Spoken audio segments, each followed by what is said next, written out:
Estamos de vuelta, amigos televidentes, ya en el espacio de entrevistas de esta mañana. Gabriela Rivadeneira nos acompaña, candidata asambleísta nacional. Está recorriendo el país dentro de su posicionamiento como candidata, socializando toda su propuesta política de cara a la intención de continuar en la Asamblea Nacional del próximo periodo. Gracias por acompañarnos y bienvenida. ¿Cómo le está yendo? Y les pregunto esto porque en los últimos días se han dado una pelea media especial de encuestas, de encuestadoras que normalmente son empresas que por años han tenido un prestigio, pero que tienen resultados muy contradictorios entre ellos. ¿Ustedes, cuál es la realidad que ustedes están palpando y cómo se encuentran de cara a continuar con lo que ustedes califican este proceso de revolución ciudadana? Muy buenos días, Fabricio, un saludo muy especial para todos los imbabureños, imbabureñas. Qué alegría realmente despertar aquí en nuestra querida tierra de los lagos, en mi querida tierra, así que un abrazo muy especial a todas y todos ustedes. Sin duda alguna, el reto de la campaña es mantener la mayor cercanía de la gente, que es lo que además ratifica la vocación de este gobierno y de este proyecto político de la construcción del buen vivir para la gente y con la gente. Y en ese marco, las encuestas tienen un rol que a veces podrían resultar hasta nefastas, y podemos ver experiencias de países de América Latina como muchas encuestadoras que carecen de cierta objetividad en ciertos momentos pueden llegar a generar justamente esa intencionalidad de voto o influir de manera directa en la intencionalidad de voto. Para nosotros es importante decir que las encuestas son una herramienta, sí, pero lo más importante en una campaña es el recorrido puerta a puerta, el estar con la gente, el conversar, el dialogar, el saber qué es lo que tenemos que mantener y qué es lo que tenemos que seguir transformando en esta revolución permanente. Así es que eso es lo que estamos haciendo todos los candidatos a nivel de todo el territorio ecuatoriano por las listas de Alianza País, socializando nuestro plan de trabajo, porque además es socializar ese futuro posible para los ecuatorianos y ecuatorianas. Dentro de la propuesta política se trabaja de manera integral. Esto es un proceso que también trata de apuntar a la candidatura de Lenín Moreno. Aseguran que ha bajado dentro de las intenciones de voto y que un poco esta decisión de no participar en el último debate que se organizó hace un par de días por parte de la Cámara de Comercio de Guayaquil, y le consulto a usted, ¿le benefició esta ausencia o le perjudicó? ¿Ustedes cómo analizan esta situación? Para nosotros es claro, es decir, la Cámara de Comercio en Quito especialmente ha sido un opositor de frente y a viva voz contra el gobierno, contra el régimen, contra el proyecto político al que representa también Lenín Moreno. En ese sentido, nosotros sabemos que el tema de los conversatorios, como el mismo compañero Lenín Moreno lo ha mencionado, son necesarios en este momento para intercambiar ideas y para que la ciudadanía pueda ver, pero no en un espacio de un cargamontón o no en un espacio donde se debaten únicamente los temas que les interesa a ciertos grupos de la élite política y económica de este país. Nosotros ese mismo día estuvimos en un debate con nuestro candidato presidente Lenín Moreno, con miles de jóvenes en la Casa de la Cultura, que fueron ellos los protagonistas y los que hicieron las respectivas preguntas para que Lenín Moreno sepa explicar dentro del plan de trabajo cómo vamos a operativizar esa apertura de estudios, ese impulso al fomento, al emprendimiento, el ámbito económico, cómo estamos previendo justamente para los siguientes 4 años. Ese fue realmente un espacio para debate de ideas, de propuestas, de alternativas. Y también recordemos que nuestro candidato fue uno de los que propuso este debate que se llevará en los próximos días a través de un medio de comunicación nacional en los que estarán, y esperemos que estén todos los candidatos, pero no justamente con esa visión de violencia, de mezquindad, sino de conversar sobre el futuro de este país, que es lo que a nosotros nos interesa como Movimiento Alianza País. ¿Ha sido complicado llevar esta campaña, reformular una propuesta política en esta nueva situación que vive el país? Porque, bueno, hay desde el actual presidente Rafael Correa que asegura que es una década ganada, donde se ha mejorado sustancialmente en todo el país, y uno escucha, bajo esta circunstancia, se aseguran que se ha mejorado tanto el país, ¿qué pueden ofrecer en caso de que continúen dentro del gobierno? ¿O qué evaluación interna han hecho de los errores o de las carencias que ha tenido este proceso de revolución ciudadana que aún consideran se debe corregir? Yo creo que en este proceso, si bien es cierto, hemos avanzado mucho, pero seguimos siendo todavía un país con grandes brechas de desigualdad. Y ese sigue siendo uno de los objetivos, es decir, estamos en el continente de todo el mundo con mayor brecha de desigualdad, donde en muy pocas manos se ha acumulado la riqueza de la mayoría de la gente de los quintiles 1 y 2 de pobreza. Esas políticas de redistribución de la riqueza han permitido justamente que más de 2 millones de ecuatorianos salgan de la pobreza. Eso ya de por sí indica el éxito del modelo económico, político y social que hemos tenido durante esta década. Lo demás está a la vista. La obra pública nunca ha sido mayor como en estos 10 años en toda la historia del país. Por lo tanto, ahora, nuestro objetivo, ¿cuál es? Por supuesto, no únicamente quedarnos en lo que ya hemos conseguido, en lo que ya hemos conquistado como derechos. Lo que tenemos ahora es que seguir proyectando. Bueno, perfecto, ¿qué hace falta? ¿Qué es lo que hemos hecho que necesita ser mejorado? Que necesita buscarse otra herramienta y otra metodología de trabajo. Y por eso es importante el trabajo que hoy estamos haciendo, que no lo hacemos únicamente hoy en campaña. Recordemos que ya el año 2016 empezamos con una serie de asambleas ciudadanas, asambleas populares, escuchando de la gente, de los estudiantes. Tenemos pendiente en la asamblea justamente unas reformas a la Ley Orgánica de la Educación Superior que parten de esta evaluación permanente con la comunidad educativa universitaria. Es decir, ¿qué vamos a hacer mientras más existe la demanda? Porque hay ahora el doble de bachilleres que se están graduando de forma anual. En el 2006 nosotros teníamos aproximadamente 400.000 bachilleres que salían del sistema educativo. Hoy son más de 700.000 bachilleres, es decir, el 68% de la población juvenil está terminando sus estudios secundarios. Eso quiere decir que existe una mayor demanda en el tema educativo superior. La tarea del Estado es ofertar justamente más amplitud, más espacios universitarios, trabajar con las universidades privadas, pero también fortalecer las públicas, crear las nuevas universidades que están ya en planificación. 40 universidades nuevas tecnológicas y técnicas. Eso justamente parte de esta amplitud en el tema de la oferta, pero también de la metodología.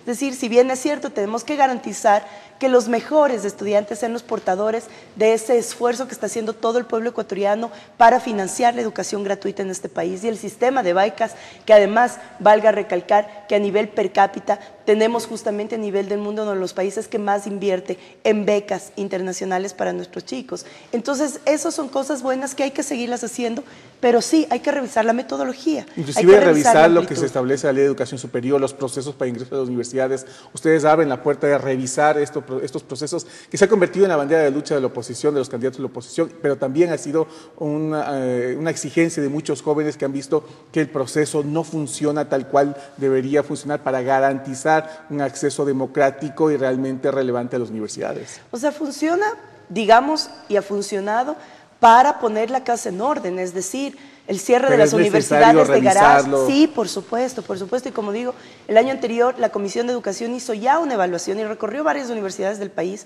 haciendo una evaluación con la comunidad educativa superior, cuáles eran las reformas que tenían que implementarse en la Ley de Educación Superior. Esas muchas se complementan ya en el plan de trabajo, es decir, por ejemplo, regresar al ámbito del propedéutico, que era el espacio de nivelación para todos los estudiantes en igualdad de oportunidades, porque si no ahora muchas de estos institutos privados de nivelación son los primeros beneficiarios, digamos, y muchas familias están pagando y están dando un presupuesto que no lo tienen muchas veces en su economía familiar para pagar un sistema de nivelación.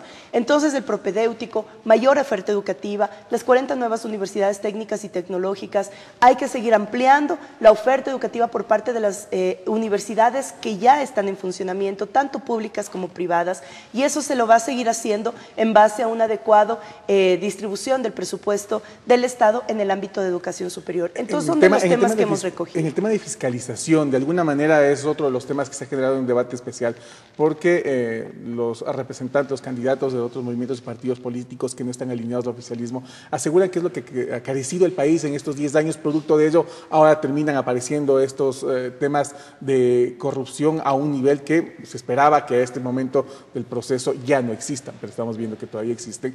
Bajo esta circunstancia, ¿ustedes qué proponen con el tema de fiscalización? Y la pregunta es, ¿la estrategia de fiscalización estará supeditada a quién esté en la presidencia? No, yo creo que independientemente de eso, en estos años en los que yo he podido presidir la Asamblea Nacional, uno de los temas fundamentales ha sido cambiar también el tema de la fiscalización para cambiar. ¿Y por qué cambiarlo? Convertirlo de lo que era justamente la fiscalización como el arma de chantaje político de los diputados a los ministros para la consagración de obras o de partidas presupuestarias a un proceso permanente, a un proceso responsable, transparente y a la vista de todos los ecuatorianos. Y es por eso que yo siempre he invitado, no solamente a los asambleístas actuales, sino a los candidatos que ahora están tomando el tema de la fiscalización dentro de su oferta de campaña para que revisen el sistema de fiscalización y vean además cómo muchísimos asambleístas de la oposición han utilizado esta herramienta de fiscalización porque resulta ser muchísimo más efectiva. ¿Y a qué nos referimos? Todo proceso de fiscalización inicia con una solicitud de información. Esa solicitud de información es la que da pauta para saber si es que en realidad hay un problema y una falencia de la aplicación pública o es parte de una mala información. Todo esto se ha cercado en un sistema que termina y podría terminar, por supuesto, en un juicio político, si es que se comprobare que el funcionario realmente no cumplió con sus competencias. Pero ¿a qué están asociando este proceso de fiscalización ahora y en plena campaña electoral? A dos casos absolutamente bochornosos. Uno que parte a través de la investigación de los paraísos fiscales, cuando desde la Asamblea Nacional en la Comisión de Justicia ya se identificó más de 60 funcionarios públicos con irregularidades en documentos como sus declaraciones juramentadas, que de manera inmediata fueron notificadas al fiscal general de la Nación. Y en este caso, por ejemplo, el ciudadano Alex Bravo ya se encuentra en prisión y está siendo procesado por delitos que se comprobaron a través de estas irregularidades identificadas. Pero también el fiscal está siendo procesado en este momento, porque tendrá que explicar qué hizo o qué dejó de hacer con el restante de los identificados, como Carlos Pareja Yanuseli, que coincide que horas antes de su detención salió del país.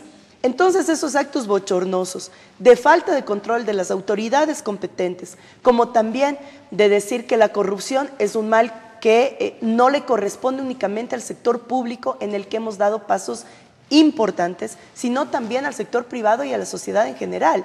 Entonces yo digo, tanto como estamos buscando y daremos explicaciones de lo que pasó en el sector público, también en el sector privado deben explicar un poco más de 200 empresas por qué más de 30.000 millones de dólares se encuentran fuera de la economía ecuatoriana en paraísos fiscales, producto de una serie de violaciones del derecho constitucional y de las normas vigentes, siendo además una afectación directa a la economía del pueblo ecuatoriano. Entonces, como vemos, la corrupción no es solamente de coger y decir, o como una oferta de campaña, yo voy a fiscalizar para evitar la corrupción. La corrupción se le evita conversando, debatiendo socialmente, rompiendo taras, mitos que se han generado a nivel social, en el que parte también de la corrupción es la demagogia y la mentira. Así es que todos esos temas son los que tienen que tratarse ahora con muchísima seriedad. Y el último caso de Odebrecht, que ahora ya vemos como en un primer listado los principales involucrados son nombres de personeros social cristianos, o cuando uno de los involucrados de estas redes de Odebrecht y de Petroecuador y de todos los problemas que está viviendo el Ecuador frente a coimas de transnacionales, está el histórico secretario jurídico de León Febres Cordero, Charlie Pareja. Entonces esos temas también están saliendo a la luz y es positivo porque permite confrontar una información real. Ahora necesitamos que la información sea completa y responsablemente todos los que estamos de candidatos y en mi caso que estamos en funciones a través de la Asamblea Nacional y que retornaremos después y una vez finalizado la campaña electoral y el proceso electoral, pues tendremos que dar seguimiento y exigir la transparencia y la información completa para que las investigaciones sean objetivas, para que no solamente sea un listado de nombres, sino que todos esos nombres puedan tener el sustento de incorporarlos dentro de una lista de corrupción que estamos proponiendo y que propongo personalmente en mi propuesta de asambleísta, la ley anticorrupción, que ya la empecé a trabajar desde mi despacho actualmente y que esperamos darle seguimiento, que entre otras cosas nos deje a la vista en 10, 20 años, para que nunca se nos olvide los nombres de aquellos que están protagonizando los escándalos de corrupción más vergonzosos que hemos tenido en estos años, para que no puedan ser ni contratistas del Estado, peor aún, funcionarios públicos de cualquier gobierno que esté de turno. Muy bien, agradecemos la presencia esta mañana de Gabriela Rivadeneira, candidata asambleísta nacional por Alianza País. Una pausa, seguimos con más entrevistas.